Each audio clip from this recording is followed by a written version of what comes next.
किसान साथियों, क्या आप भी अपने पछेती गेहूं के पीलापन से परेशान हैं?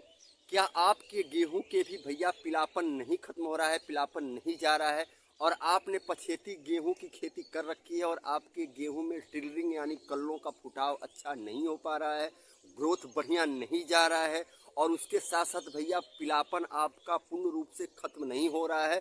तो किसान साथियों, आपको परेशान होने की ज़रूरत नहीं है, घबराने की ज़रूरत नहीं है। आपका छोटा भाई, छोटा दोस्त सोनू पंडित आपको एक एक बारीकियां बताएगा और भैया हमारे जो बैक में आप देख रहे हैं ना, ऐसी गेहूं आपको बना करके देगा। जी हाँ किसान साथियों, बनाना आपको होगा, उपाय मैं बताऊंगा, करना आपको होगा। जी हाँ किसान साथियों, नमस्कार, फिर से स्वागत है हमारे चैनल खेती बाड़ी भाई सोनू पंडित में। आपका वही छोटा भाई, छोटा दोस्त सोनू पंडित अपने चैनल पे आपका बहुत बहुत स्वागत और मोस्ट वेलकम करता है। किसान साथियों, तबीयत आज नासाज थी सर्दी जुकाम के कारण और हल्का बुखार रात में होने के कारण, फिर भी मैं आप लोगों के हित के लिए, आप लोगों के फसल की देख रेख के लिए और आप लोगों के लिए भैया एक एक दिन मैं चिंतित रहता हूं और एक एक दिन मैं परेशान रहता हूं कि आपके फसल को भैया कुछ समस्या ना हो पाए, जिसके लिए मैं एक एक वेराइटी, एक एक दिमाग लगा लगा करके आप लोगों को वीडियो, तबीयत खराब होने के कारण भी मैं वीडियो आज बना करके आप लोगों को शूट करके दे रहा हूं, ताकि आप अपने फसल को अच्छे से केयर कर सकें और अपने फसल को अच्छे से आप देख रेख कर सकें। यहाँ किसान साथियों, वीडियो शुरू करने से पहले आपसे हाथ जोड़ के रिक्वेस्ट है कि चैनल पे हमारे आप नए हो, चैनल पे पहली बार आए हो, तो बस आपको सपोर्ट कर देना है। सपोर्ट करने के लिए आपका कुछ नहीं जाना है, बस आपको चैनल को सब्सक्राइब कर देना है और वीडियो अच्छा लगे तो आप आखिर में लाइक, कमेंट और शेयर जरूर करें। किसान साथियों, कमेंट आप नहीं करते हैं, कमेंट आप जो भी आपके दिल में हो ना, कोई भी प्रश्न आपके मन में कौन रहा हो तो आप प्लीज़ कमेंट तो जरूर करें। कमेंट करने से क्या होता है कि हमें अपने काम का, हमें अपने वर्क का अनुभव मिलता है, जानकारी मिलती है कि हमारा काम आपको कैसा लगा, पसंद आपको मेरा काम आया कि नहीं आया, मेरी वीडियो आपको अच्छी लगी कि नहीं अच्छी लगी। इस वजह से हम आपसे बार बार रिपीट करते हैं कि आप कमेंट जरूर करें। और किसान साथियों, हमारा सपोर्ट करने के लिए अगर आप सक्षम किसान हो तो आप गूगल पे के माध्यम से, फ़ोन पे के माध्यम से, पेटीएम के माध्यम से अपना आप सहयोग मुझे दे सकते हैं। यह आपके ऊपर कोई प्रेशर नहीं, कोई दबाव वाली बात नहीं है। आप प्रेम पूर्वक अगर आप सक्षम हो तो आपको जो भी मदद बन पड़े आप हमें मदद कर सकते हैं। जी हाँ किसान साथियों, तो चलिए आप आज का वीडियो हम शुरू करते हैं। किसान साथियों, कल के डेट में हम एक किसान का कॉल आया था, जिसके हमारे नियर अबाउट हमारे गांव के ही बगल में एक किसान हैं, उनका कॉल आया था और उन्होंने समस्या यह बताई थी कि भैया उनका करीब करीब 28 दिसंबर को गेहूं की उन्होंने बिजाई कर रखी थी, यानी पछेती गेहूं की उन्होंने बिजाई कर रखी थी। और गेहूं की जो भैया वेराइटी थी ना, श्री राम गोल्ड का वेराइटी था। और उनके गेहूं में समस्या क्या थी भैया कि उन्होंने बिजाई के समय डीएपी का भी प्रयोग किया था। डीएपी का प्रयोग करने के बाद भैया उसके साथ उन्होंने गेहूं की बिजाई करी थी। गेहूं की जर्मिनेशन तो उनकी ठीक ठाक अच्छी हुई थी, जर्मिनेशन में कोई समस्या नहीं था।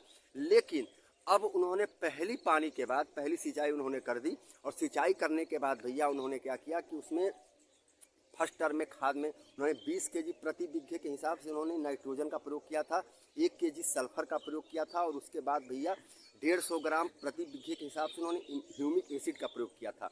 तीनों फर्टिलाइजर का प्रयोग करने के बावजूद भी हमने एक चीज़ उनमें देखा और उन्होंने बताया भी और प्रत्यक्ष हम अपने आंखों से जाकर के उस गेहूं को देखा कि भैया उस गेहूं में ना सिंचाई के बाद भी खेत बिल्कुल सूख गया था, फिर भी उस गेहूं का पीलापन, इतना नाइट्रोजन देने के बावजूद भी ना गेहूं का जो पीलापन है भैया वो पूर्ण रूप से गया नहीं था। उस गेहूं में भैया ना कल्लों का फुटाव अच्छे से हो रहा था और ना ही भैया उसमें जो गेहूं का ग्रोथ है वो भी जो हिसाब से, जिस हिसाब से होना चाहिए नहीं हो रहा था। तो भैया इसके पीछे समस्या क्या है ना कि सबसे पहला भैया है कि तापमान। तापमान आप देख रहे हैं भैया, तापमान बिल्कुल अब चढ़ रहा है, फरवरी का महीना है, तापमान बिल्कुल चढ़ रहा है और जिस हिसाब से ओस पड़नी चाहिए उस हिसाब से ओस भी नहीं रात को हो रहा है। और उसके साथ साथ भैया अब की बार ठंड भी जिस हिसाब से होना चाहिए वह उस हिसाब से ठंड भी नहीं हुआ, जिसके वजह से जो हमारी खरीफ की फसलें हैं ना भैया, वह पिछले साल की अपेक्षा इस साल थोड़ा सा समस्या है। क्योंकि समस्या क्या है कि भैया खरीफ के फसल को भैया चाहिए ओस और ठंड, और समय अनुसार अगर इनको ओस और ठंड ना मिले ना तो आप लाख फर्टिलाइजर का प्रयोग कर लो, लाख स्प्रे कर लो, लाख आप सिंचाई कर लो भैया, लेकिन फ़र्क तो पड़ ही जाता है। लेकिन हाँ, जो पीलापन वाली समस्या है और ट्रिलिंग वाली, कल्ले की, फुटाव की और ग्रोथ की, तो भैया ये तीन चीज़ मैं ख़त्म करने की आपको गारंटी देता हूँ। ये 3 चीज़ आपकी ख़त्म होगी। गेहूँ अगर पीलापन आपका नहीं जा रहा हो और आपकी गेहूं में कल्लों का फुटाव अच्छे तरीके से नहीं हो रहा है, टिल्लिंग अच्छे से नहीं हो रही हो और ग्रोथ भैया जिस हिसाब से होना चाहिए नहीं हो रहा है ना किसान साथियों, तो आपको घबराने की ज़रूरत नहीं है। आपको भैया करना क्या होगा कि आपको लेना है भैया NPK 18-18-18 1 kg प्रति एकड़ के हिसाब से। ध्यान से एक बार और पुनः सुन लें आप, NPK 18-18-18 1 kg प्रति एकड़ के हिसाब से। और भैया सागरिका लिक्विड लेना है, आपको लिक्विड लेना है, ध्यान देना है 250 ml प्रति एकड़ के हिसाब से। और भैया दोनों का घोल बनाएं आप 100 से 120 लीटर पानी में। और घोल बनाने के बाद ना स्प्रे आपको कब करना है, जब आपके फसल में ओस ना पड़ी हो, ओस पूर्ण रूप से खत्म हो चुका हो, यानी 10, 11 या 12 बजे आप दिन में दोपहर में आप इनका स्प्रे कर दें। एक बार मात्रा बता देता हूँ, NPK 18-18-18 और सागरिका लिक्विड 250 ml। आपको दोनों को घोल बनाना है 100 से 120 लीटर पानी में। और भैया ओस जब हट जाए, ओस छटने के बाद इसका स्प्रे आप प्रति एकड़ के हिसाब से आप कर दें।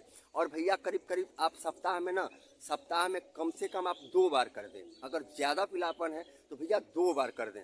2 बार जब कर देंगे ना तो भैया अगले नेक्स्ट वीक में आपको इस सप्ताह अगर आपने इसका स्प्रे किया, अगले सप्ताह में ना भैया आपके गेहूं से जो पीलापन है ना वो पूर्ण रूप से छट जाएगी और गेहूं में ट्रिलिंग बनना शुरू हो जाएगी, कल्लों का फुटाव शुरू हो जाएगा। और भैया गेहूं का जो ग्रोथ है ना, जो रुका हुआ ग्रोथ है, वह एकदम से चलना शुरू हो जाएगा। इस चीज़ को आपको कर लेना है। अब देखिए एक समस्या और हो जाती है, जो खरपतवार नाशक आप दवा का प्रयोग कर रहे हैं ना भैया, खरपतवार नाशक दवा का प्रयोग आप हल्की डोज में करें, क्योंकि देखिए तापमान चढ़ रहा है। अब तापमान चढ़ने की वजह से क्या होगा ना कि अगर ज़्यादा डोज आप ले लेंगे ना भैया तो आपकी फसल चौपट हो जाएगी, बर्बाद हो जाएगी। तो आप जब खरपतवारक नाशक दवा का प्रयोग करें तो डोज हल्की रखें, मात्रा ज़्यादा ना रखें, क्योंकि तापमान अब चढ़ रहा है, तापमान बढ़ रहा है। गेहूं के लिए भैया देखिए 22 से 25 डिग्री 30 डिग्री सेल्सियस तक तापमान सही होता है और रात में 15-18 डिग्री सेल्सियस तक तापमान सामान्यतः सही होता है। लेकिन भैया अब क्या हो रहा है ना कि दिन प्रतिदिन तापमान ऊपर नीचे हो रहा है, तो जिसके वजह से ना ये समस्याएं आ रही हैं। तो आप खरपतवारक नाशक दवा का अगर स्प्रे कर रहे हो तो थोड़ा हिसाब से करें, मात्रा अनुसार करें, ज़्यादा ना करें। अगर दुकानदार आपको बता रहा हो कि इस मात्रा में करना है तो बल्कि थोड़ा सा उससे हल्का डाउन ही कर लें, ज़्यादा ना रखें। तो इस हिसाब से आपको इसका करना है। आपकी गेहूं में यह समस्या जो है भैया वो खत्म हो जाएगी और गेहूं आपको इस हिसाब से देखने को मिलेगी। तो किसान साथियों, वीडियो कैसा लगा कमेंट बॉक्स में अपना राय जरूर देना। चैनल पे हमारे आप पहली बार आए हो, चैनल पे नए हो तो आपसे हाथ जोड़ के रिक्वेस्ट है कि चैनल को आप सब्सक्राइब जरूर कर लें और इस गरीब भाई का सपोर्ट करें। मिलेंगे कल किसी अगले वीडियो के साथ, अगले जानकारी के साथ। तब तक के लिए आप मुझे इजाज़त दें। खुश रहें, मस्त रहें, इंजॉय में रहें। जय हिंद, जय भारत, जय जवान, जय किसान।